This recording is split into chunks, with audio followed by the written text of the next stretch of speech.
when I first hosted my first event in June, and the event happened. All right, decided to do it around June 1st, and the event went place 7 weeks later in August.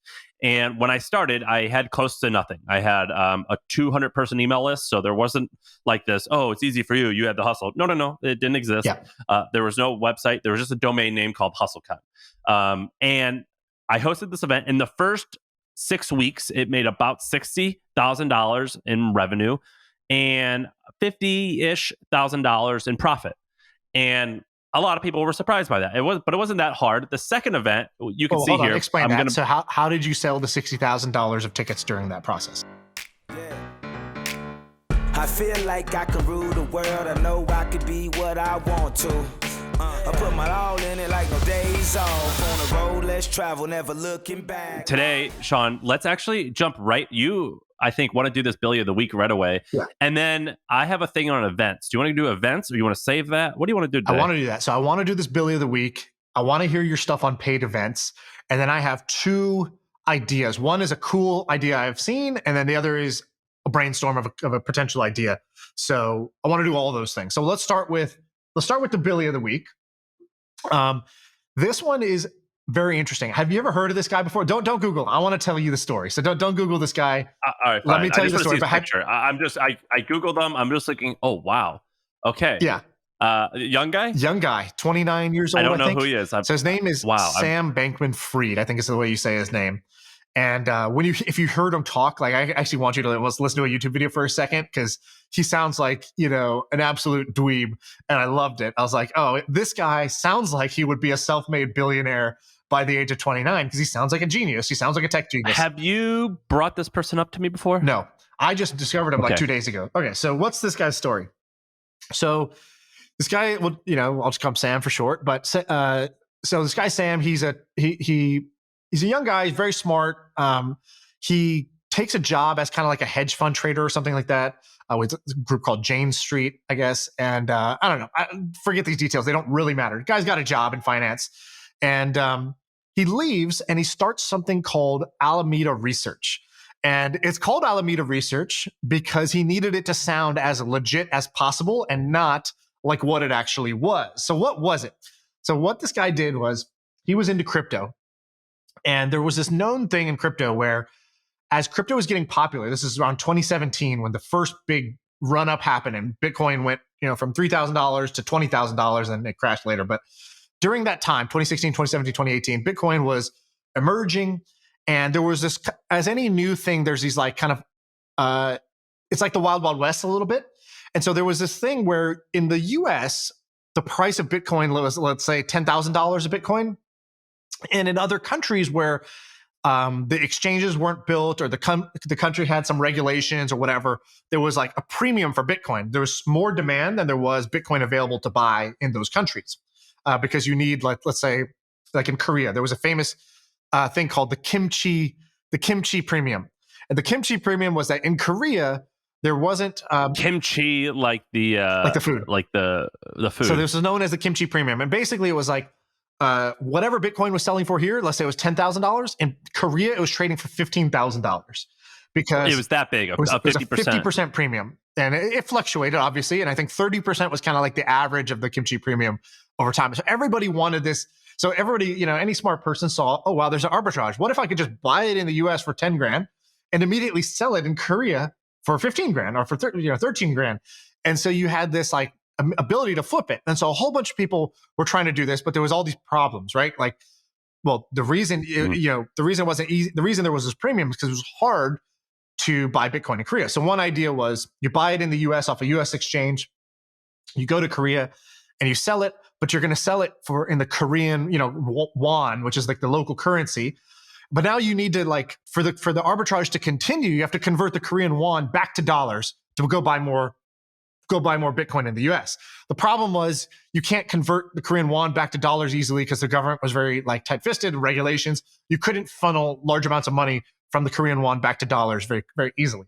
So a whole bunch of people were trying to get this piñata of money and they couldn't crack it. And what this guy did was he was like, okay, fuck the kimchi premium. He went for the Japan premium, which was far less appealing. It was only 10%. But he's like, still, if I could trade a US Bitcoin for 10% more in Japan every day, I'm making 10% compounding daily. And so he went through this like odyssey where for like a year, all he's doing is setting up this trade. So he like, actually, by the way, first when he was trying to figure out, could I capture the kimchi premium? He was like doing calculations like, if I chartered a private plane and I filled it up with 100 people and I flew, they buy Bitcoin in the US and I flew them all to Korea and then they sell it there. And then each one of them could convert some amount of that money and I could fly them back. And every day I could fly this plane back and forth between US and Korea. Like, could I make it work? And he was like, I don't think it works. So wait, so you had to be there physically? It's not that you had to be there physically. You have to do all legs of the transaction. So you have to be able to buy in Korea or sell your Bitcoin in Korea at the premium. But now you have Korean won. Now you need to convert that to dollars. And so how do you do that? You need to convert it there, but there's caps. They won't let you convert it because the way he described it is like, look, he's like, what I wanted to do essentially was to be, selling $5 million of Bitcoin for the local currency and converting 5 million of the local currency back to US dollars every day. He's like, if you just go to Korea, go to Japan, go to wherever, and you say, hey, it's like a one-way flow of money. I have $5 million of your local currency. I'd like to convert it to dollars and exit the country. And they're like, okay, but where are you getting all this money? And why are you doing such a large amount? And like, what is this? Yeah. He's like, if you go to Bank School 101, that's like money laundering. That's what money laundering looks like. That is exactly what money laundering looks like. So he's like, even though I'm not money laundering, I'm buying and selling a good that's differently priced in different regions. To them on the ground, to the bank on the ground where I need to do these conversions, it's shady. It's too shady. They won't let me do it. So he spends basically a year of his life where he's like, goes to Japan. Now he's got to find, he's got to do each one of these was hard. So anyways, the net end of this story is this guy's arbitraging $25 million a day of this currency. He's making a 10% compounding, margin every single day. And this guy, in the 3 years, basically he's become a self-made billionaire. He's worth $10 billion now, which is a combination of the money he made from the arbitrage trade, as well as he then created his own exchange. So he has a trading company that's, has made hundreds of millions of dollars on this arbitrage.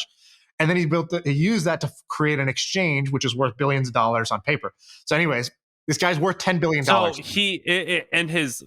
the currency is called FTX, right? That's his exchange. His exchange is called FTX. Sorry, exchange. And that is that basically an alternative to basically a more higher end It's a more sophisticated Coinbase where you can do like derivative trades, option trades on all different types of coins internationally. And that's like a proper company. It's a proper company. With Alameda Research made hundreds of millions of dollars in the span of a few months just doing this one trade over and over again every day. So I'm going to describe a couple things, but he got on people's radar because he was the biggest donor to Joe Biden this year in the campaign.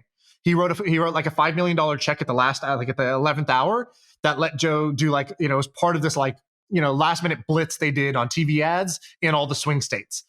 Because this kind of interesting. This guy's very, his whole business philosophy is this thing called effective altruism, which is basically go be a greedy capitalist, go try to make as much money as you can. And your goal is to give at least half of it away while you're doing it. So he's got it's not like a philanthropist giving away 1% of his money or 10% of his money as a tithe.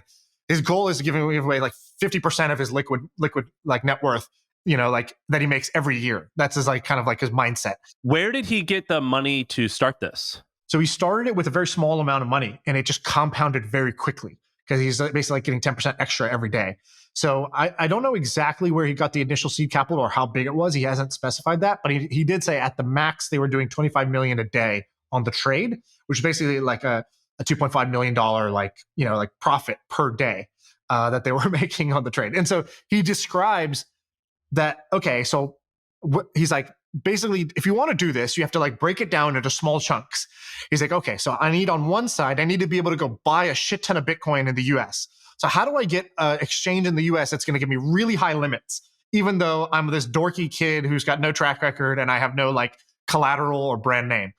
And so he's finds a way to solve that problem of being able to buy $25 million of Bitcoin in the US. Then he had to go to Japan and he had to be able to sell a huge amount of Bitcoin there. Then he had to be able to convert it from the Japanese yen or whatever to US dollars. And he had to do that all in the same day and wire transfer it all back to the US to buy it again the next day, to buy the full max amount again the next day. So he's just cycling the money every day. And so he described like they would just the way that the timing worked. It was always in the last hour of the banking day that he would be trying to get all the wire transfers done to get the money back to the US so that they could execute tomorrow's trade. And any day that they couldn't get it done. What does he sound like? You said he sounds crazy. Like I'm looking at pictures. Oh my God. He sounds extremely genuine, humble, high-pitched voice, kind of like just a nerdy guy who was like, he accounted for about 10% of all the Bitcoin trading himself, his Alameda research, during that time period, I believe, which is just like insane because he was moving so much money. Dude, I love these people. I love freaks. This guy is a freak. And they show his setup. You know, his desk is him with 6 monitors hanging above his head. His neck is like cramped because he just needs to constantly monitor the spot price in the US. What's the price in Japan? What's the conversion of yen to dollars? What's the conversion of dollars to yen? And he's just constant. And anytime anything broke, it was just costing them tons of money. God. And he always had to make sure nobody's going to like stop his trade to stop the bottleneck. And then he's stuck with all this like Japanese yen and can't move it, or it gets seized by the government. And so he was like, the main banks wouldn't work with him. So that's why he picked Alameda Research as a name to like be more legit. He hired like this like kind of like sophisticated guy like who spoke the local language to be able to go talk to the bankers and be like, hey, here's what we're doing. He also like went to like these rural banks in Japan, not the main ones in the city. He's like, okay, these rural banks will take my business because they're like more open to what I'm doing than like the city banks that are like, you know, have a tighter filter on what I'm doing. So anyways, I just thought it was super interesting to like, he identified one arbitrage, like Moneyball style, and then dedicated like a year or 18 months of his life to just hammering this one arbitrage and ended up making hundreds of millions of dollars and parlayed that into becoming, you know, his paper net worth is $10 billion. And he did that in, I think, 4 years total of how he built. It's 10 billion because the exchange is a combination of the research, the trading company plus the exchange. 10 billion is what he estimates his net worth to be at the God, I love people like this. I mean, that's astounding. That's one of a kind. But I love people, and I try to do this with the hustle, with email addresses, with an email list. But that's peanuts compared to this and what some other people do. But basically, who take a small, tiny, kind of like silly thing and just amp it up on steroids. So I love that. I think that is the coolest thing. I love people who think like that. I think it's so fascinating. I'd have to think of some more examples of that, but you totally know what I mean, right? Yeah, absolutely. I've met this before with like people who make a poker bot, and it's like, what are you doing? It's like every day they're just tweaking this little bot that's running 24/7 at the 1 and 2 cent tables of full tilt poker, and they have this like small edge, like this like 15% edge, and then they're just like tweaking the system. And what it reminds me of is what happens a lot of times is people will go buy information. They'll go say, oh, I pay. Like my uncle does this. He was paying $19 a month for like this guy's like stock tips. And I had to like sit my uncle down and be like, look, like if these are amazing stock tips, do you really think this guy's going to give it to you for $19? Like, no, like, you know, if this guy really had an edge in the market, he would not need to make money educating you. He would be pounding his advantage and trying to make as much money as he can as long as that window exists. And so like, I have another example of this guy on Twitter called Haralabob. Do you follow him? No. Pretty fascinating guy to follow. So this guy is a high stakes gambler. He's a professional gambler, which usually is an oxymoron. There's no such thing as a professional gambler, but he was a professional sports bettor. And what he realized was back in, I think I forgot it was 2013, 2012. I don't remember when it was. It's like, maybe it was even longer than that. I think it might've been like 15 years ago now. He realized that in Vegas, the books were like, so sports books, it's kind of like hard to beat the house. The bookies are always like spot on. And there's one type of bet called the, over under. It's basically like in basketball, It's like, what's the total score going to be? Is it going to be, if you add up the total of both teams, is it 200 more? And then you bet if it's going to be over or under that. And the over under is really, really accurate. But what he noticed was that he noticed two things. One was the bookies did not take into account that actually in the first half, like in the basketball game, the second half, the score is usually higher than the first half because at the end of the game, the team that's losing will start fouling because they're like, look, we have to try to get back in this game. So I'll foul you to save the clock stops. You get 2 free throws and then I'll come back, try to hit a 3. And so that's usually the end game for most teams. It's like if you're down, you foul the other team, the clock stops, they score while the clock is stopped. And then I try to shoot threes to get back in the game. And I'm pretty desperate.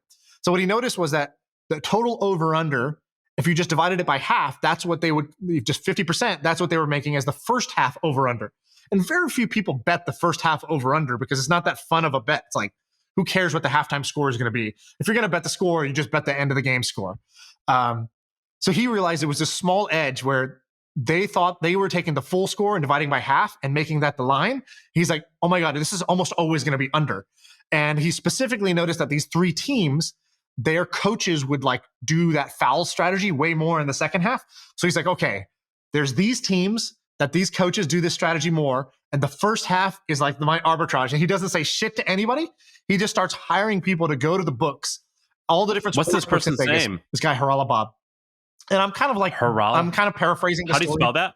It's Haralabob. Harala Bob. And so, now he works for he works for the Dallas Mavericks, I think. He works for Mark Cuban because he got a big personality on Twitter because he was a sports bettor. And like the way he made all of his money was like, he had identified over these like 10 years of being a sports bettor, he found like three different edges.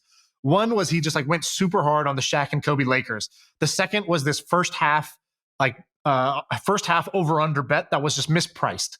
And he just took that mispricing and he just went all in on this mispricing. Wow, this guy's crazy. Anytime a sports book would limit him, he would then like pay a guy, be like, hey, go walk up and bet $25,000 on this game, please. And then he would like do that. He had like people betting at all the sports books in all the different casinos at the same time so that he could be betting the type of money he wanted to bet to maximize his advantage while this arbitrage existed. And so anyways, I love people who find these arbitrages and then like the lengths that they have to go through to maximize it. It's like the movie 21 where they're counting cards in Vegas and they're like strapping cash to their body walking through this airport because they like need to go like pounce on this edge. You used to have this guy who worked for you named Steve or Steven, I think. Yeah. So basically if I remember correctly, what he did was he would create these, I don't know if he created or bought, but like, so he would buy a really small Twitter handle that was called like Today in History, and it would just tweet like a picture of what happened 50 years ago. JFK was shot. And then he would buy like a cool car Twitter one where it was like, here's all interesting cars. And then like, I can't believe it can fly, which is like weird flying devices that when you look at them, they look silly. And he eventually bought, I believe, hundreds of them to the point of where he built a business. So he did two things that were interesting. The story you said was, he goes, basically, I control the internet. Let me show you how. By the end of the talk, I'm going to have X trend. Yeah, like I'm going to have this thing trend on Twitter. He could take a word from the audience. He'd be like, say a word. And people would be like, gobbledygook. He'd say, all right, cool. While we're talking, in 30 minutes, we're just set a clock here. We're going to check Twitter in 30 minutes. And then sure enough, gobbledygook would be trending on Twitter, the number one trend in all of Europe, because his accounts would all start talking about gobbledygook in meme format. And it would just like start to go viral, basically. And nobody even knew what it meant. So he parlayed this into getting sponsorships. And now I don't know if you know him anymore. I don't know him at all. Yeah. But I read about him, and this company went public. It went public in a really shady way. So I don't know if I believe everything. There's something about it. I don't have too much evidence. It's just a roll up of a bunch of media companies. Something was weird about it, but basically, I think it went public in England for like $200 or $300 million market cap, and so it turned him into a quite wealthy By the way, person. I think he just released a book called what is it? Happy Sexy Millionaire. Happy Sexy Millionaire. Yeah. So go buy Steve's book. So anyway, pretty it's interesting. It's the same principle. He found mispriced assets. So I remember the first one that he discovered was one that was like shit freshmen say, or was but whatever the UK slang for that is basically like a parody account that tweeted out funny things that freshmen say on a college campus. And what he found, the reason it was mispriced was most of these accounts were made by accident by somebody who was 18 years old and 16 years old, and they were bored at home, and they just made a like Harry Potter jokes Twitter account, and it gets to 1 million followers, and they don't know what to do with it. And then they kind of like, they get paid like $75 on Venmo to like shout out some app, or like they get paid like $200 to like say a protein powder, or they would make a blog selling, like protein powder, and they would just like try to funnel some traffic to that. But it didn't like make sense. It wasn't very sophisticated. He needed promotion for his business. So he was working with these guys. Then he realized, screw my business. This is just a really powerful promotional engine. We used him early on when he was, we brought him on. He was part of my team. We used him, and we became the number one app in the UK, number one app in Europe, because we used his like network to like talk about our app. And what he had the insight was that you don't say, like, our app was Bebo at the time. So it wasn't, go download Bebo. It's a great app. No, he's like, that shit doesn't work. I was like, well, we need that. And we need the link in there so we can track how many clicks it gets. He's like, no, that's not how people talk on the internet. I was like, okay, so tell me, what do you mean? He's like, you got to think like, what you want to do is we have so many accounts that we want somebody, when they scroll on Twitter, they see Bebo mentioned like 7 times and that they don't even, nobody's explaining it. Nobody's selling it to them. They just realize, why is everyone saying this thing Bebo? What is that? And then they go Google it or they go search for it. And then they actually download the app because they think this is what's hot. This is what people are talking about. He's like, so what we'll do is we'll make content that's like, my mom, when she sees me check Bebo for the 50th time today, and it's a meme of the mom throwing your phone out the window. And it's like, so the implied meaning is that Bebo is this addictive app that you keep checking that your parents hate that you keep checking. Well, what is that app? Why would this person check that app 50 times? I don't even have that app, never heard of it. Right. And so that was the genius of his marketing like tactics at that time. And then he had the like audience to back it up. So they got Spotify and Microsoft and all these companies to pay them tons of money because anytime they needed to spread the word about a new thing that they were doing, this was the most effective way to reach a bunch of people, a bunch of young people. And so then he parlayed that. He started launching his own consumer brand. So if they have a bunch of food accounts, they would launch like a food subscription product, or they had a bunch of fitness accounts. They would launch like a women's athletic wear, like company. And it didn't all work, but man, like crazy ass like business that came, out of nowhere. If you want to go research it, it's called Social Starts, right? Social Chain. Steve, what's his name? Bartlett? Steve Bartlett. Yeah. You should follow him on Twitter. He's a great follow. Now he tweets out just like, I don't know, like inspirational shit all the time, like motivational stuff. Yeah. He's like a mini Gary Vee, although he's like a better Gary Vee, to be honest with you. Probably a getter. Yeah. I was going to say he's probably give more him popular. like 5 years and he's going to be much bigger than what Gary Vee is today, I think. If he sticks with it. But and there's some articles that are cool. If you go search like the 21-year-olds that control the internet, I think there was like a Vice article, like 22-year-olds that control it. BuzzFeed, yeah. So BuzzFeed and Vice did like crazy articles about them. I mean, at one point they had 25 employees that were all under the age of 22 years old, and they were all just managing these media accounts, and they were just making tons of money. And they it was insane. They built like an office with like a playpen inside, and it's a good article, is it? So do you want to talk? Okay, so I was doing research. Abreu showed me this, and a few other people did. Basically, our most watched recent video is something you've kicked ass on Instagram. I think I've got the YouTube prize so far. But because our most watched article or most watched video is on paid communities. I think the title is how to make $20 million a year doing a paid community, something like that. Because we talked about a company that does that. And now we'll make this title like how to make like $1 million or how to make $100,000 a year doing a paid event.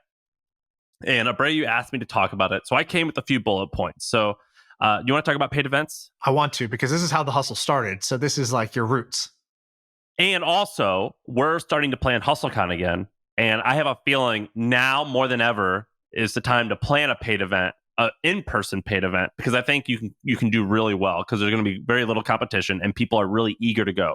We talked about it in the past about events, but so Shaan, if you go to the $1 Million Brainstorm document, you'll see I'm highlighting my name. Okay. I actually listed you're on your phone, so it might be a little challenging, but I've actually listed a whole bunch of our old profit and loss statements from our events. Nice. If you hit metrics all time, you can actually see our all-time metrics, although actually this only goes to 2018, so it's not all time, it's missing 3 years, but you can kind of see the data. You can see how much money we're making, and we are making in the first year of business about I think about $500,000 with like 84% margin in our first year of business. And so let's talk about events. So this is going to be a 10-minute segment here probably, but basically when I first hosted my first event in June, and the event happened.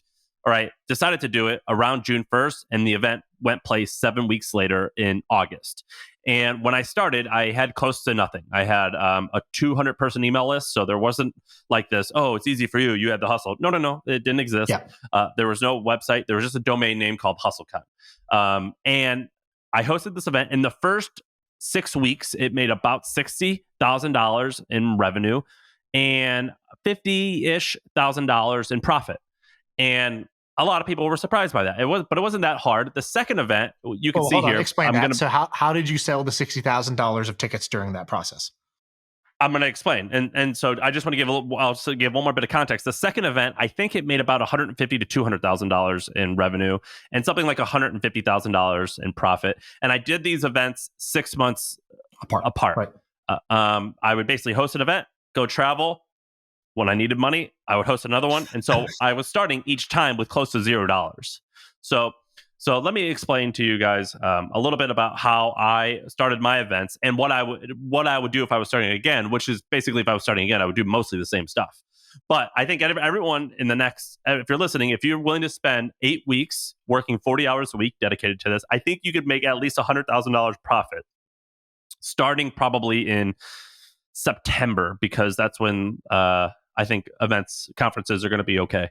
So anyway, the biggest thing that you have to do here is your email list is the most important thing. So the HustleCon.com, I launched that website on June 6th. Okay. And within just a few weeks, we were averaging around 1,000 to 2,000 unique visitors a day.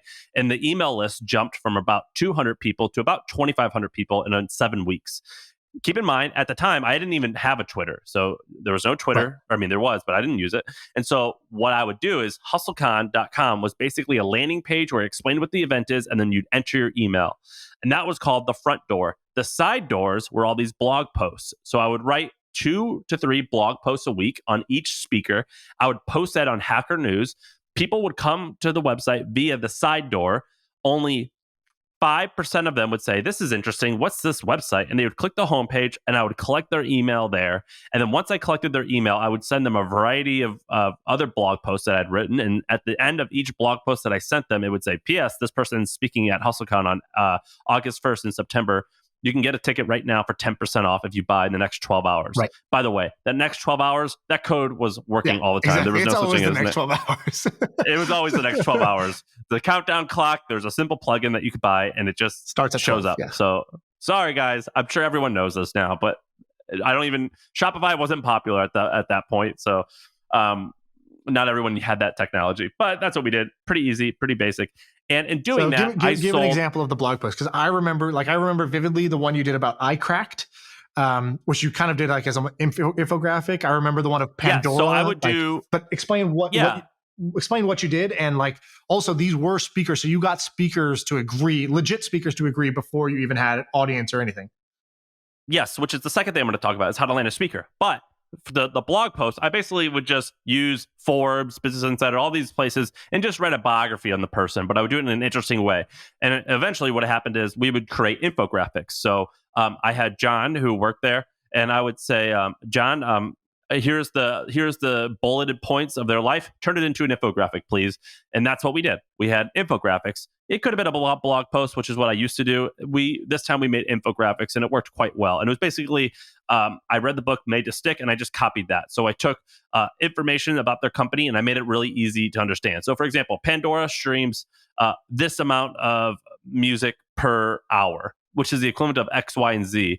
The reason why they were able to do that is they were one of the first people to launch on the iPhone. And then I just tell that story. Right.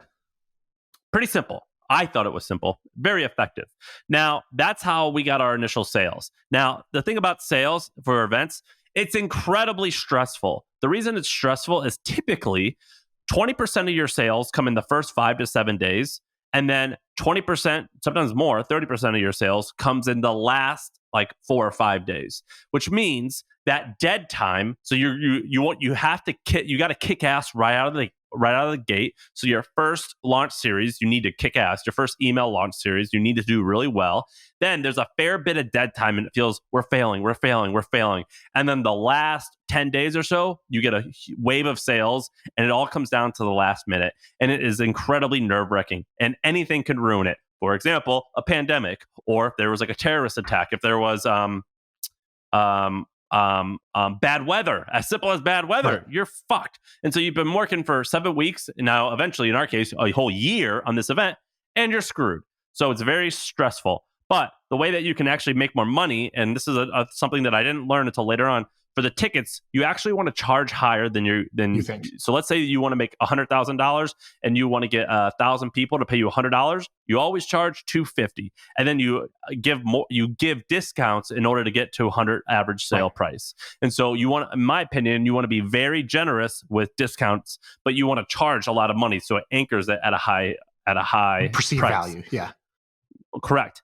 And one other thing that you want to do is you want to run this like an e-com site. So for an e-com site, you say, well, I want to make $100,000 this month. Therefore, I need to get 100,000 people to my 100,000 high quality people to my website, of which 3% are going to convert. I know 3% are going to convert because I'm constantly tinkering with my landing page. The average sale value is going to be X dollars. Therefore, this is how you do it. Now I just need to get people to my website. That's what a lot of conference people don't do. That's what you should do. And it works quite well. And then finally, time is one of the best ways to create sales. So you have to give discounts early on and at the end. And the goal is you want to have 3 to 5 tiers of pricing. So you want to have early bird, and then early bird, and then middle bird, and then you're late. Okay, seriously, this is the last reminder you're late. Because if you actually look, so can you actually see? If you log into that doc, I actually put a chart of my very first event from July of 24. You're going to see big spikes. Every single one of those big spikes was a new ticket tier ending. And there's a direct correlation between the amount of revenue that I made that day and the amount of the tier ending and me sending an email blast reminding people. And I would email 2 or 3 times a day in order to remind them. Wow. And so you were going to Hacker News for traffic. Were you going anywhere else? And is that where you would go today if you were doing it again? Well, if I was doing a tech event, yes. Okay. I would go to Hacker News. And what's the secret? Because a lot of people will say, when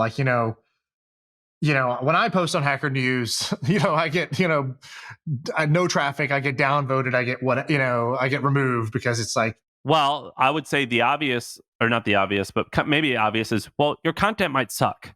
But I would say I would actually write content or invite speakers who I knew I could write about that would go viral on Hacker News. And also, if you post 10 times, only 3 times it will go viral. But those 3 times you'll get on Hacker News, 100,000 views. And so that it's like a hits driven business. So you got to post a ton actually for it to work. And so I remember when you were doing your events, so okay, go 60,000, 150,000. I remember you were basically like, yeah, HustleCon brings in $500,000 of revenue and 300,000 of that is profit, or even more sometimes, if I recall correctly. So is that typical that it was so profitable, or were you doing something different than the average event host? Yeah. So when we would, towards the 3rd, 4th event, we could easily make $700,000, I think. Maybe, let's just say easily $500,000. I forget the exact, but we were making 7 figures a year from events. And yeah, we could do 50% margins, but the margins get smaller as we actually grew. Right. And so it was actually more profitable to do some of these smaller events. But we did a few things that made us profitable. The first, I'll say it. It's against the contract, but I'm going to say it. I paid Casey Neistat money to speak at HustleCon, which is no surprise. Yep. You could just Google what a speaking bee is.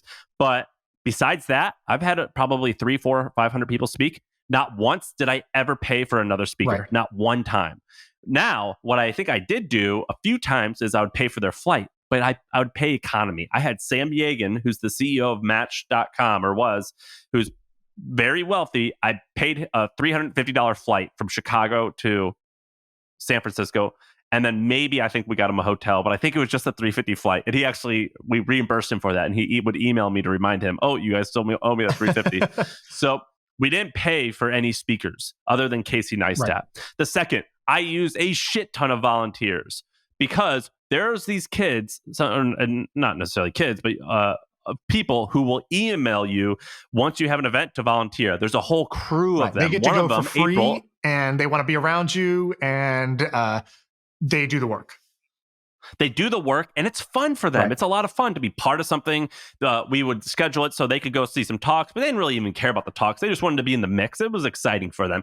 And so these people love doing that. I use volunteers for everything. Now, the third part is actually important, and this might get some flack. but I would never work with, or I would try my hardest to avoid union venues. You want to avoid union venues and Ticketmaster venues, because if you work at a lot of venues sign contracts with Ticketmaster or something like that, and you have to work with Ticketmaster. F that. Sorry, Ticketmaster. You guys, I don't want to work with you. Right. And so the goal is to work with some place that isn't bogged down by that or bogged down by a union, because there were some places where I would say, all right, I want my volunteers to be at the door, and they would say, nope, you have to have our union guy do it. We charge $50 an hour. You have to have 10 of them. Yeah, it's awful. So I remember you had the sickest venue in Oakland. So right outside of San Francisco, and it's the Oakland, whatever the theater. What's the theater called? The Paramount Theater. This thing, it looked so grand. And I remember you were like, dude, guess how much this cost us? I don't know if you could say, but it was amazingly affordable, like to rent like that thing 10 or 15 grand. 10 or 15 grand to rent out for the 2 days. Including all the people. Yeah. Yeah. And so, when you're doing an event that's bringing in 700 grand, like, and you needed a kind of like a notable, nice big venue, I thought that was I thought that thing would be $100,000, right? Like my wedding venue cost that much, and it was like just for me to get married. It wasn't even like a business, it wasn't like it couldn't host thousands of people. And there's a few things, which is I preferred hosting conferences in places that typically aren't used to hosting conferences. So I would do it there. I did at the Brava Theater in San Francisco, which I don't remember exactly. I'm pretty sure that was $3,000 to host an event there, and I made $100,000 there. Right. So I would do it in venues that typically weren't meant for conferences. And the reason why is if you go to a hotel or if you go to a conference center, they're going to charge you for the union stuff, which is going to add up really fast, which is actually going to be probably 2x the price of the hard cost of the venue. And they're going to charge you something like $50 a head for meals because you have to use their caterer. And that's something I would avoid like crazy. Instead, I would find local mom and pop places and I would call them and I would say, $8 a meal. I need them prepped and ready to roll in a box. Can you do that? Right. And I would get loads of cool people to do that. Now, the thing is that in my opinion, the food, not really that important when it comes to a conference. Some people will debate me and say, oh, it's actually really important. I got the cheapest shit I possibly could. Right. And I thought it was fine enough. And then that morning or that night or the night before, we would go to Costco and we would buy every single Danish that they had. And we would rent a truck and bring it there. And that's how we did stuff. I did it on really cheaply. You don't always have to do that, but if you want to make a lot of profit early on in your career, it's a great way to do it. You also had vendors that were like I make a keto breakfast bar. You're like, great, you're providing breakfast for everybody. That's you're paying me for marketing and you're giving away free goods to my, you make vitamin water or whatever. Like you're the startup that wants to be the next vitamin water. Well, here you need to be here. And now that's the fourth point, which is the way to make money is you get stuff for free. So usually when I first started, I only typically had revenue from ticket sales. That's actually foolish. As you grow, usually 50-50 ticket and sponsors is your revenue. Early on, I didn't charge people that much in sponsor money. Instead, anyone that emailed me that had free stuff, they would say, hey, we want to sponsor you. Or I would email people and say, hey, instead of sponsoring us, just bring your stuff. I've got 300 great people who are going to be there. Will you come and bring 600 bottles of vitamin water or whatever it is? And they would say, absolutely, I'm there. And I would say, awesome, I'm not charging you any money. I just want you to provide free stuff. Right. And people did that. We got someone to pay $17,000 for the lunches because all they did was hand out free stuff. And they would just get a little bit of business from it and it would be worth it. So we got tons and tons and tons of free stuff. Right. So the point of I actually didn't provide anything. And that is actually quite effective. And then a few more points. A lot of times your sponsorship money is going to come in the second year because the first year you want to just invite the sponsors there and they're going to see that it provides value and that you're the real deal and you'll follow through and they'll sponsor you the second year. You have to sell the second year sponsorships and sometimes the second year tickets immediately, like the day of or 24 hours after. When you're in the heat of the moment and they're seeing everything. Yes. Wow, this is great. Oh, people are loving us. Next year, are you in? Title sponsorship? Exactly. And you want to do that right away. And the big guys like the Intuits and the Microsofts of the world, every once in a while, they'll plan that cycle 2 years out. Right. So you can actually book your 2, 3, 4. Sometimes it's that crazy. And you could get hundreds of thousands or even millions of dollars from them. Right. And so if you're going to, so don't worry about not getting sponsors the first time. You'll get them the second time if you do well. And finally, a few points on speakers. So for content, I didn't pay anyone. But what I would do is I would try to I would put all my work in early on to get the biggest speaker I possibly could right away. Right. For example, I convinced the founder of Pandora, Tim Westergen, to speak, and he was one of the first people I had. The truth is, I kind of lied about who else was coming. I said all these other people were coming to speak. None of them had actually committed. But once Tim said yes, then I went to all those other people and I told them Tim was coming. And they again said yes, and it was way easier to land bigger name speakers because I got the whale. You had your anchor, yeah. So, and you've actually published your cold emails that you sent to speakers, I think on either your blog or Neville's blog. So if people search, what do they search for to go find those? I have copy pasted those many times already because I'm like, this is great how Sam did this. Yeah, just Sam Parr, Neville, cold emailing. Yeah, and you'll see it, and that stuff worked well. And I don't want to hear this nonsense. If you're going to start an event, well, you already knew everyone. No, I know everyone because I hosted these events. Yes. That's why I have a huge network, not because I had them before I started this event. Yeah. And so I think I think what you just said is like a mountain of gold. I think people would pay you thousands of dollars to hear that. How do you do this? As a consultant or a course or something like that. I think you gave them the goods for free on this pod, which I think is amazing, and that's what we're all about. The other thing I would say is, I think it's not just about making money doing this. The way I look at this, if I'm 22 years old and I don't want to have like the traditional career, this is how you bring luck to yourself. You go host the party. You go host the event. That's how Sam built his world-class network. That's how Sam made a bunch of friends. That's how we met. That's how these things happen. You bring luck to you by going and taking a bunch of action. And all you have to do is be the hustler who connects a bunch of dots and do it in a topic area that you're interested in. So if you're super interested in like biohacking, then you create the biohacker conference. You don't need to know anyone. You just go figure out who are all the biohackers that I need to speak here. How do I get in front of biohackers? Well, I need to create content about, biohacking, and I need to get that in front of people using Reddit or Hacker News or some other source. I need to collect emails. Then I need to keep telling great stories. And at the end of each of those stories, I need to say, hey, if you like this kind of stuff, there's 1,000 people like you, including these big names at this event. Come, buy your ticket now to join. I think you 100% should do that. And I think if you're going to do it, start planning now, and it will change your life. And it's actually not that hard. Yeah. Now, last thing, I'll wrap up with this. We've had Ryan Begelman on the podcast. Did you see that email I sent you, Shaan? I saw that one. So in 2017, I called people who worked at Ryan's company. Ryan's company was, I guess it was the other way around. My company was basically Ryan Begelman's company for tech and business and entrepreneurship news. Ryan Begelman ran this thing and started this thing called BizNow Media, which was basically what my company is, for real estate. The hustle, but for real estate.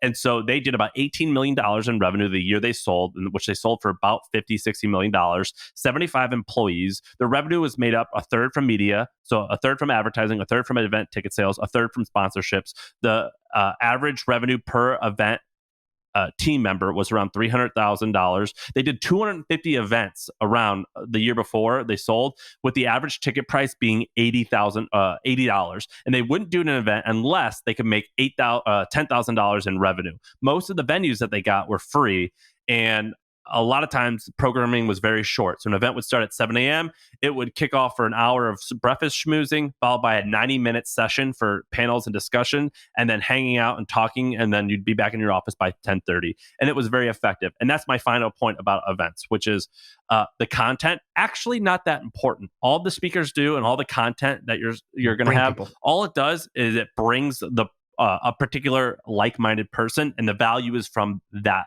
people, or those people being there, and the content is basically just a way as marketing to get the right people. And the way you know that that's true, if you go on YouTube, you can go watch all the talks from HustleCon, like all the years, they're all on YouTube, and they'll have like 2,000 views, 3,000 views.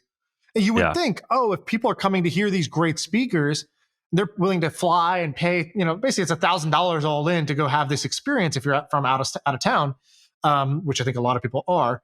Then wow, 10 times more people should be just consuming the content for free from the comfort of their own home. Nope, it's not what happens.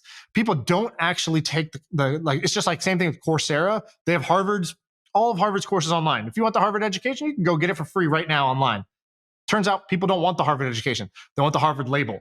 In the same way, people don't want the content from HustleCon. They want the experience and the network and the kind of serendipity that can happen by going out there and getting amongst it with a bunch of other people and like putting yourself in that position. That's really the value that you get sorry, that's what I should say. That's the value you're providing to the person who's deciding to come.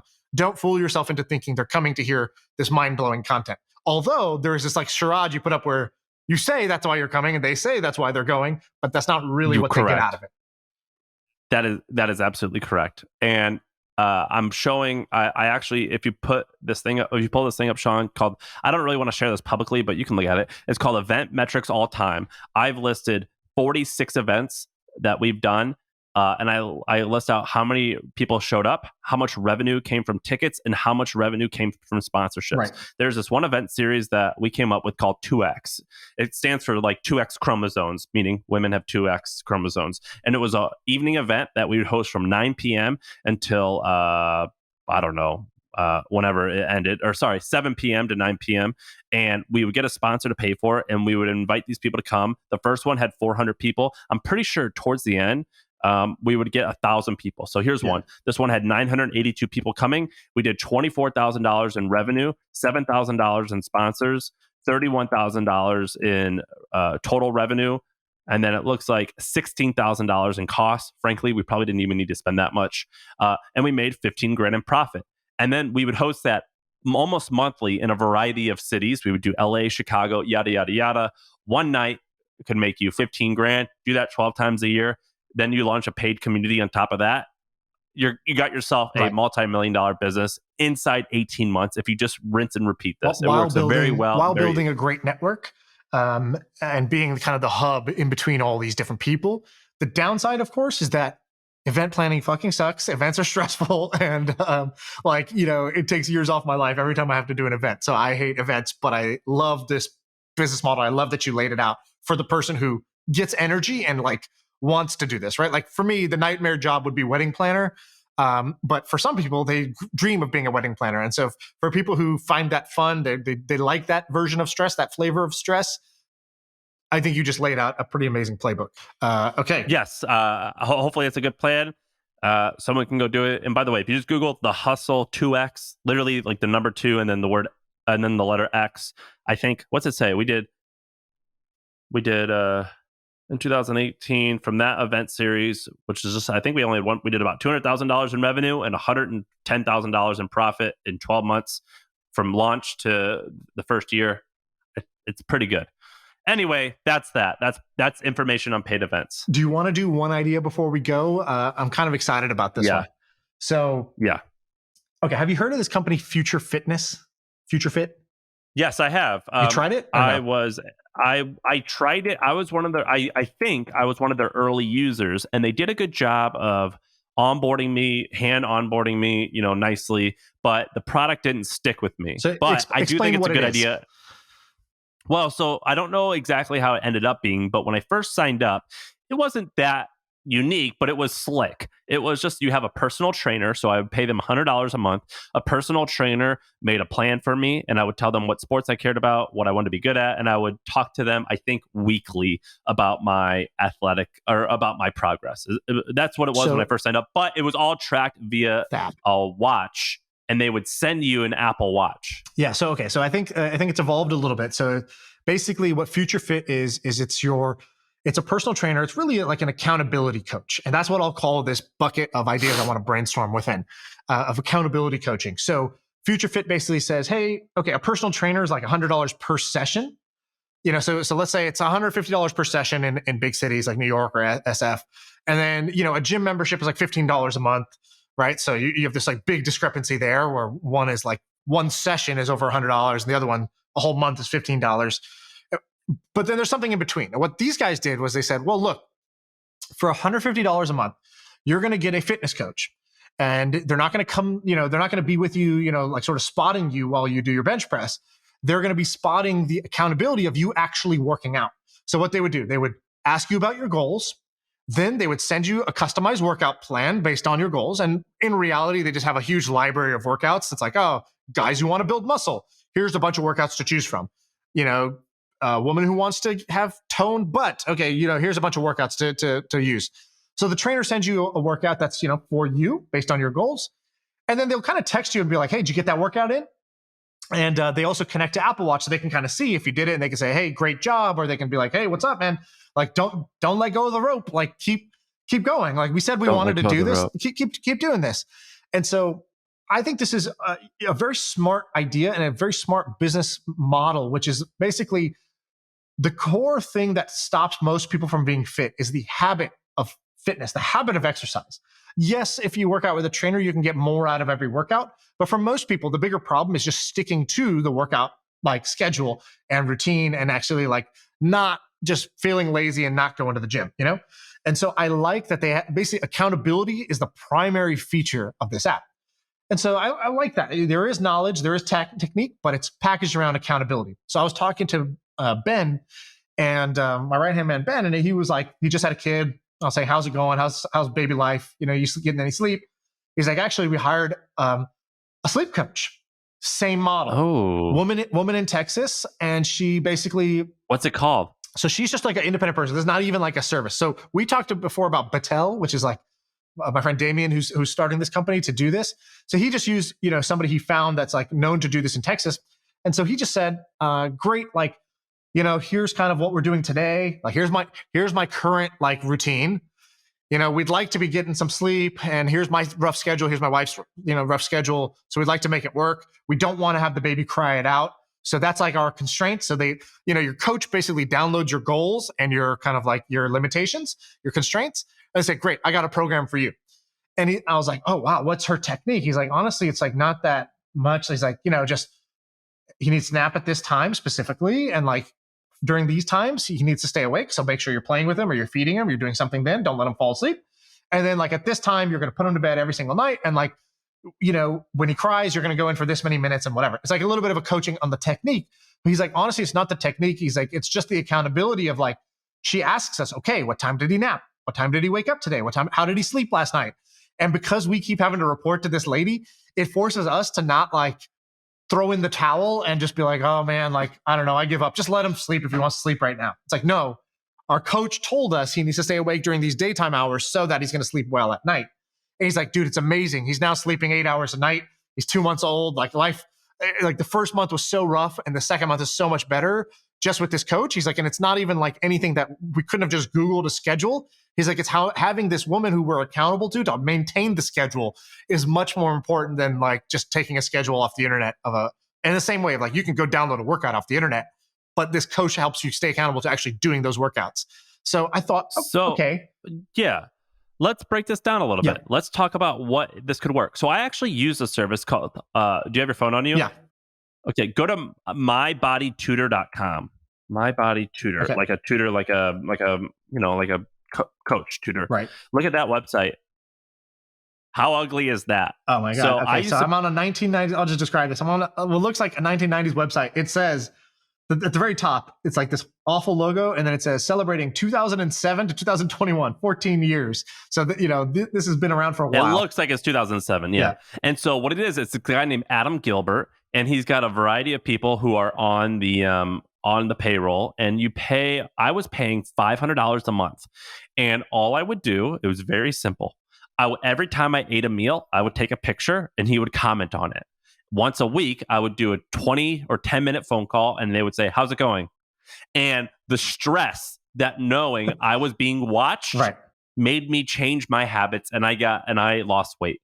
It's almost like when you're writing in a Google Doc, that stress makes you do it. Yes. That's what this is. Right. When you see somebody else's cursor there. Okay. So I just started using one because I was like, oh, when you told me about this, I started looking into like, okay, where else could you do this? And I thought, well, it's anywhere you have a goal, and that the goal, like, it's not that you need like some specific strategy that no one's ever heard of. It's like, no, you kind of even know what to do. It's just helpful to have somebody who's on your side, in your corner, supporting you and keeping you focused, keeping you on track. And so productivity, I think, is a big one. So you're probably like me, you know, you have like goals for what you want to do. And probably everybody listening to this is like, you know, I want to make 5 more sales this month. I want to get 5 new clients, or I want to grow 20% this month, or I want to like grow my email list to 5,000 people, or whatever. It doesn't matter what your goal is. You have a goal. I want to get promoted. So you have a goal, and then like your progress is basically like, sometimes you need tactical help, like strategic advice. But really what I've found for myself is that you just need pressure. I need accountability. I need to make each day count. And if I just get like, you know, like 25 out of the 30 days a month to count, I'm going to actually hit my goals. But if I'm like, I kind of had an off day there, I was distracted, I went down this rabbit hole of doing this other thing, oh, I got stressed out, or, you know, like whatever. If I lose 4 of those days of like, I didn't actually like make the most of that day, now I'm down to like 20 days out of the 30. And I'm like, I'm off track. I didn't get my goal. And like, what's that difference of like staying on track towards your thing and off is like, for me, it's accountability. It's why I work well with a co-founder, because a co-founder helps you like every day. You're kind of focused on, all right, what do I need to do today? Do I get it done? At the end of the day, did I like make enough progress or not? Like that sort of thing. And so I found this service. So you can do this actually if you want. Anybody who's listening to this. So you can basically go and it's called We Focus, and it's basically you and your coach, and it helps you focus on getting to your goals, for your professional goals. So anything you want to do with your work or your projects. And so you just text this number, right? It's like I'll put it in the description, but it's 434-505-4769. I'll put it in the comments, but basically it's 434-505-GROW is the kind of like the handle of it. And you pay $150 a month, and you basically get a coach. And the coach basically just texts you like, at first it's like, all right, what's your goals for the month? All right, it's April. What would make for a great April? And honestly, just that question is actually pretty powerful, because you got to like articulate it. You say something, but then you realize like, oh, I want to really make progress on my book. Well, what does make progress mean? Like, you want to have a draft that's like 100 pages? Would that be the goal? And so they help you like actually set a good goal. And then on a day-to-day basis, they sort of like, it's kind of like the manager you need. It's like they kind of nag you enough to make you get it done, but they're not annoying about it. And this is WeFocus.app. There's no app. There's no website. There's no app. It's just a phone number. It's literally just a phone number you text. Hell? And so they have these like coaches. Wow. Okay. So I can't Google I heard about anything it. My friend was using it. And so I was like, okay, what's the number? So he just gave me 434-505-4769. And so anyways, they have like a wait list, I think, but I got let in recently. So basically you pay $150, and then what happens is the coach will basically say in the morning, they'll be like, all right, great. Like we said, your goal was, let's say, to, you know, grow revenue by 20% this month. And you said you're going to do that by like ramping up your sales efforts. So it's like, all right, cool. Hey, you know, it'll be like, hey, Sam, like let's get it today. Like, you know, what would make today a great day? Like what would be really satisfying at the end of the day if you've done what? And you're like, oh, I want to make like 10 sales calls. Like, all right, great. And then like in the evening or the afternoon, they'll check in. They'll be like, you know, like, remember, keep the vision in mind. We want to get there. Like, go for it. Make sure you get those 10 in today. At the end of the day, they'll text you something that'll be like, you know, hey, did you get the 10 calls in? You know, if not, you know, what do you think held you up today? Let's reflect on it. Or if you got it, it's like, awesome. Like, you know, high five. Plus, like, think back to one of those calls where you really kicked ass. Like what made it kick ass? And so it just helps you, and you could put in as much or as little as you want. So if you just want it to be like, just check in with me once a day or once a week, it'll do that. But if you want it to be like more reflective, like I like it where it's like, all right, let me think back on my day. Like what's something I could have done better today? So I actually disagree with you strongly on this one. This is far too broad. I would want to make it incredibly narrow. So for example, we guarantee you're going to be a better writer. Or sorry, the service to make you write more. Right. And you have to log in every day. And if you don't get 1,000 words, you get your coach yells at you like, dude, what the fuck? Do you really actually want to be a good writer? Because you're not writing. And so I actually would make it far more vertical, specific. For a goal. Yes. So relationship, I think could actually work. Yep. You know what I would do? Another one, I would just call it gratitude. Right. I'm going to make you happier by, so, hey, why didn't you write what you're, why didn't you write here what you were thankful for this morning? Right. What the hell? You could, so gratitude. What else? You said relationships. I actually don't know how you would do a relationship one. Well, I think for relationships, it's like, you know, people think relationship is, when people say they want a better relationship, what they're really saying is, fuck, my partner does these things and it annoys me. Why don't they just not do those things and not annoy me? And in reality, to make a better relationship, it's like you need to be the best version of yourself in the relationship. And if your partner agrees to do the same for themselves, like you'll have an amazing relationship over time. And so, so what you would do for relationships is you would basically say, awesome, what is the best version of you you're going to bring to your relationship? And it would just coach you on you doing your part and not doing tit for tat, measuring, I'll be great if they are great. It's like, well, that's a recipe for failure. It's I'll be great because that's who I am. That's what works. And in the context of being a great boyfriend, great girlfriend, great husband, whatever. Okay. So that could work for relationships. So we've diet, And fitness is easy. I think that's easy. Yeah. You have to run. You have to hit this mileage. Anywhere you have a goal. So it could be like as narrow as people who are training for a triathlon. I know a lot of people hire like a marathon. They'll hire a marathon coach who helps them like structure their ramp up running and all that stuff. So it could be as narrow as it's anything you have a goal on. So the reason I like this one is because I have like goals when it comes to work, right? And I know that if I can be a little bit more productive every single day, if I could be a little bit better at my projects, make a little more progress every day, $150 in a month is like nothing compared to the value I create by actually doing better at my project. So it's anywhere you have a goal: fitness, diet, relationships. And so, whatever those goals are for people, I think that accountability coaching is going to be a bigger thing, because it's like anywhere that there's so for example, relationships, you have a relationship therapist or a couples therapy, right? So you have this thing, you could go pay $150 an hour, or you could read a $10 book. Well, now there's something in the middle. It's like a human on the other side, but you don't have to pay $150 an hour. You pay $150 a month because they're digital and they're managing multiple clients this way in a light touch model. Same thing with fitness. You can have a personal trainer, or you could have a gym membership, or this is the thing in the middle, your accountability coach. So same thing with, work. You could have an executive coach who's like, thousands of dollars as your CEO coach, or whatever your job is. If you're not a CEO, you can have an executive coach, or you could go read a management book. Well, this is something in the middle. It's a way for you to be better at work with accountability coach. So that's the model I see here. And I bet there's a bunch of areas where this could apply. How big do you think Future Fit is? So Future Fit says that they're trying to get to 1,000 coaches this year. They've raised $35 million Series B. So I think they're probably doing fairly well. And they're kind of in that Peloton model, right? They just need if you're making $150 subscription per month, it doesn't take that much to be at $15 million, a year of revenue. It doesn't take that much to be at $150 million a year. These are achievable numbers as you get to like 10,000 subscribers, 100,000 subscribers type of thing. I don't know what their subscriber count is. So the issue is churn, though. The issue is, of course, churn. Yeah, and I think that's why the harder the goal, the more the churn. This is the unfortunate part of this business. Is like fitness. People fall off that horse, and even if your product is great, sometimes they just stop wanting to work out, eat right. So I think diet is going to have a lot of churn. I think fitness is going to have a lot of churn. Work, I think, will have a little bit less churn, but maybe still will have churn. Relationships, I don't know where that would fall, but I don't know. I find this pretty fascinating. So, and I've now been trying it for a few days. I like it.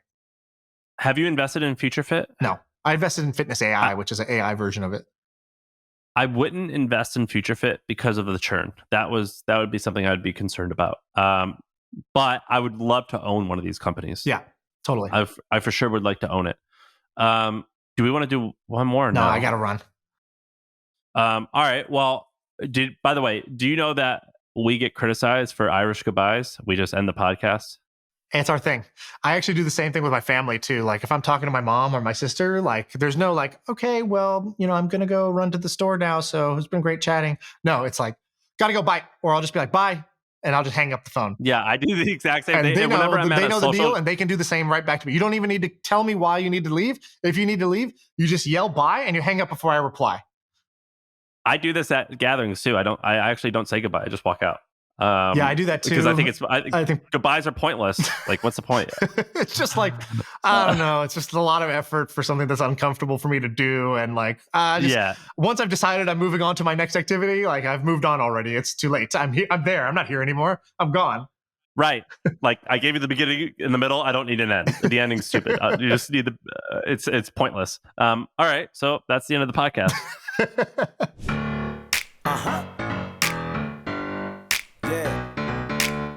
I feel like I can rule the world. I know I could be what I want to. I put my all in it like no days off. On the road, let's travel, never looking back.